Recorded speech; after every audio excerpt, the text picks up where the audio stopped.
uvek ja živim u gradovi. I sad hoću da živim u selo, hoću drva i nebo i moj sin da imam prirodno. Vrmđa je super lepo.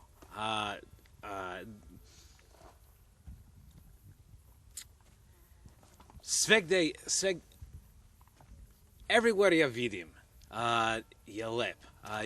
Možeš da vidim ceo valley. Posle Vrmđa, ja ne znam, ja nikad znam šta ja radit ću u 2 godine ili 3 godine. Ja ne bit ću...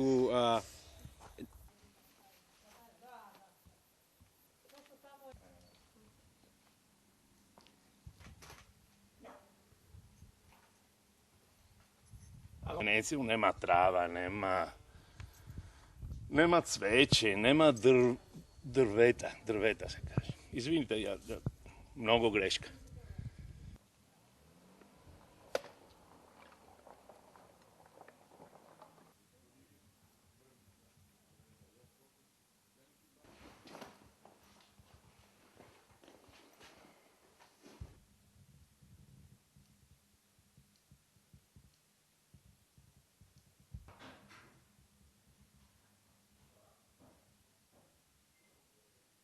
Ljudi nas kontaktiraju, trenutno ima 3 porodice koje su u Vrmđi, a u najavi još 7-8 porodica koji imaju želju da se dosele u Vrmđu i da žive i da rade sa nama zajedno. A jeste, pored svega, odnosno najviše što je privlači sve ljude da dođu u Vrmđu je prepoznaju potencijal sela i zdravu životnu sredinu.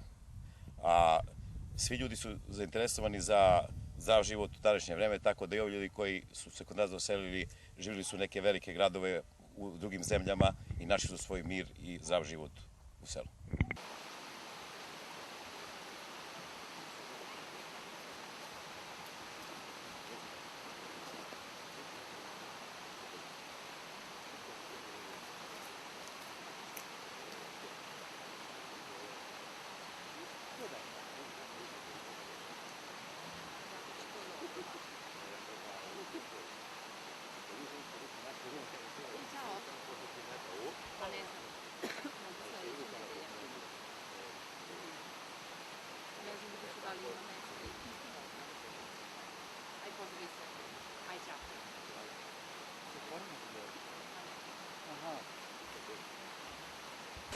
U selu nemate buku, nemate saobraćajnu gužvu, imate čist vazduh, izvorska voda vam je u kući, hrana je fenomenalna, ljudi su opušteni, razgovor se ne svodi isključivo na posao ko je postigao koji cilj, ko se pozicionirao na neki drugi način, tako da razlika je velika.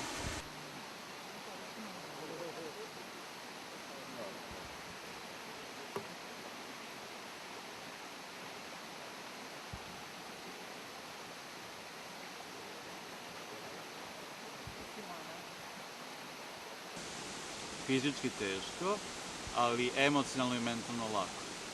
Znači, nemate opterećenja koje imate u gradu, koje vam odnose energiju, imate slobodnu volju, ljudi ne opterećuju u razgovoru, ne dave o svojim problemima, ne guše vas, nego naprosto možete se dogovoriti i možete nešto uraditi.